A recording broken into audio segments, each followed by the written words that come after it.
Today's frame lesson is going to come from Joshua chapter 1, verses 1 through 9.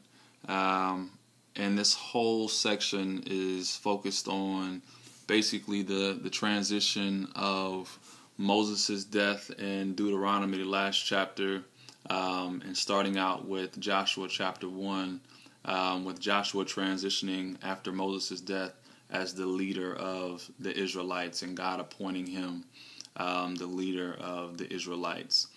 So that's pretty much the section that we're going to be focused on today.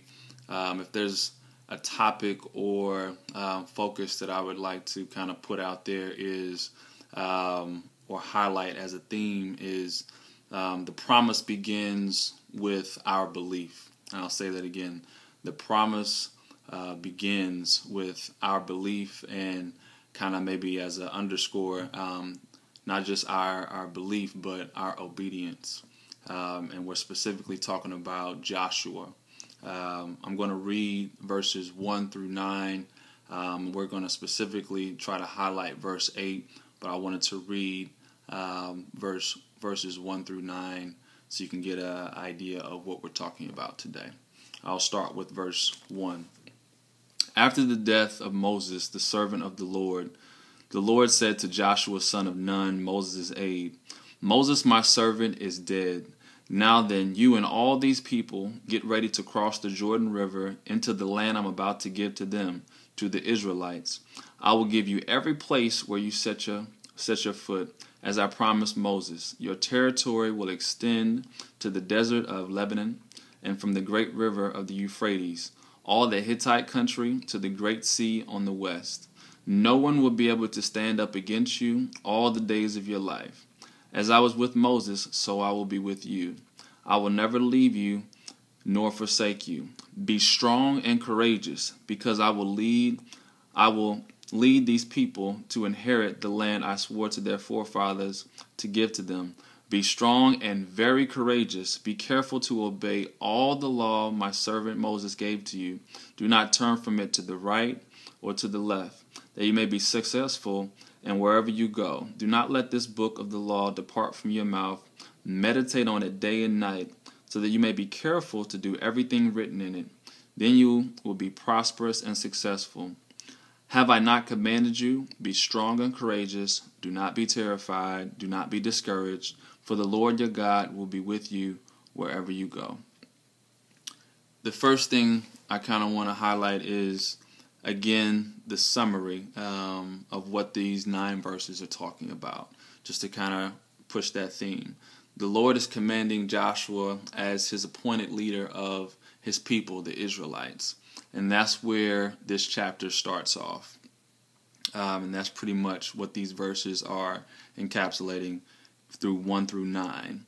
And as I started reading these verses, starting out with verse 1, you kind of have to go back and look at Deuteronomy 34, the last few verses, and I'm going to read some of those just to kind of give you a segue on what the previous chapter or previous book in Deuteronomy left off, to where you can get some context. And this is the last verse, I believe, in Deuteronomy.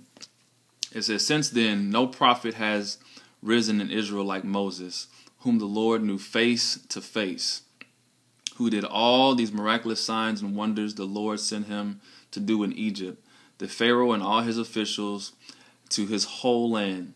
For no one has ever shown the mighty power or performed awesome deeds that Moses did in the sight of Israel, of all of Israel. So this is pretty much, Moses has died. We're pretty much saying that there hasn't been any person like Moses ever.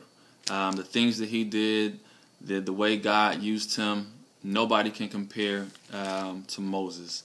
And as I started to think about that, it's obviously a transition of leadership. And so you start to think about, what does that look like in our day-to-day lives? You know, this is the number 2 person. This is Moses' aide, Joshua, getting to the point where Moses is right there at the cusp of getting to the promised land, but he dies. He's not able to go because of some things that happened in Deuteronomy. So here you are, the number 2 person, and you've been under the mentorship of Moses all of this time. You've seen all the miraculous signs. You've seen how God has used Moses, and now it's your turn. Moses is gone. That time frame is gone, and now God is calling you to take the Israelites across to the promised land that He's been basically telling them about through all the way back through the beginning of time, pretty much saying that I'm going to deliver you into this promised land. I'm going to take you onto this place, and they're finally at this point where they're about to cross the Jordan River. And I don't know about you, but being in that position to where you're the VP, or you're the Robin to the Batman, you're the person that has kind of had the, I wouldn't say luxury, but comfort of not burdening or not having the burden of, the buck stops with you. It might be, the vice president and the president. The president dies, and all of a sudden the vice president is the president. Now everything stops with the VP, or everything starts with the person who is now the president, or the person who's the number 1. And as I think about that, that's a lot of responsibility. You have to be prepared for that. You have to be trained for that. You have to be ready for that position. You have to be ready for that transition, which would take a lot of faith and belief in what your mentor has been teaching you, what your God has been giving you as far as your wisdom, your knowledge, and how much belief, going back to my point, going back to you have to have, it has to begin with believing in the things that you've been taught, so that when you are in that leadership role, that you can have confidence, that you can have faith that everything that has been given to you, whether it's the wisdom or the examples, in this case Joshua, the examples that Moses gave him, the examples of faith, the examples of belief, the examples of trust, the examples of obedience that Moses has displayed, that he can then carry those things on and almost carry that torch, keep the baton going in the race to make sure and ensure that the Israelites are going to fulfill the promise, because it's not guaranteed. Their promise, their inheritance comes with, they have to have a leadership, they have to have people that are believing that they're going to make it there. They could easily, stop right here and not make it if they don't have the faith and belief to get there. So that's kind of where the story starts, where they're at the Jordan River. And as I was reading the scripture and I was thinking about the Jordan River, I've never been to the Jordan River, I've never seen it, but even doing a little small research on it, it flows southward through northern Israel to the Sea of Galilee. It's 223 miles long, and at some points it's about 20 yards wide, but depending on the season, it could be up to a mile wide, depending on the flooding of it.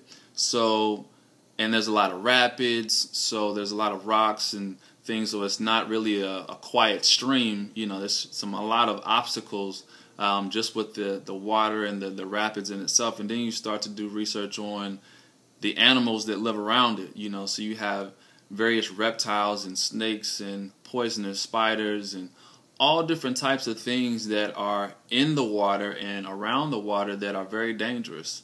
So you start to kind of get an image and a picture on, okay, they weren't just crossing some small stream, they were crossing something that not only was an obstacle in itself, but there were going to be some obstacles within it that they didn't see. And so many times in our lives, we see the thing before us that we need to cross, but sometimes we don't see all the things that are beneath the surface that we need to be watching out for. And there were thousands of people in these Israelites, and he's called to get them across it, and they can see it. You can see across the river. Rivers are not that wide, so if you can see across, you know where you need to go, but you still have to get across it. So I didn't just want to gloss over, the obstacle of getting across the Jordan River. That's a lot that goes into that in itself. And then you start to get in the promise that God is saying that no matter where you lay your foot, no matter where you walk, no matter where you go, all of that land is going to be given to you. I don't know about you, but if somebody told me, Vic, wherever you walk, wherever you go, wherever your foot touches, that's going to be yours. I'd be walking all over the place. I'd be walking miles and miles. I'd walk all over America. I'd walk to other countries and say, this is mine. God told me wherever I put my foot is going to be mine. I'm walking all over this place. I'm going to put on some Nikes, whatever I need to do to keep them comfortable feet, and I'm walking everywhere. So that to me, that's amazing, that promise, that faith that God has promised me or my people that these things are going to come to pass. And again, it comes back to that belief. I can sit here and the promise cannot be fulfilled if I don't believe that these things are going to happen. If I don't walk it out, if I don't literally walk it out, it's not going to be. So it comes with a catch to it, as it could be a promise, but if I don't fulfill that promise, if I don't walk it out, then it's not going to come to pass. So then you start getting it down to verse 6, and I like how it continues to say, be strong and courageous because you will lead these people to inherit the land I swore to your forefathers. Like, this is some confident language. It's not saying you might, you could. No, it's saying you will. Like, these things are going to happen. How powerful is the language? So often do we use this in our own lives, but God is talking to Joshua. It's very encouraging. It's very confident. It's very pointed that he's like, you are going to do these things. This is what's going to happen. How much confidence and courage that gives to the person that you're speaking to, because it's saying, if this person believes I can do it, then I'm going to do it. I'm going to fulfill this mission. And then getting down to the point where it says, no one will be able to stand up against you. No one will be able to stop you. People are going to be afraid of you. They're going to have fear about you because of me. Not because of something that you've done, but because of what God has for you.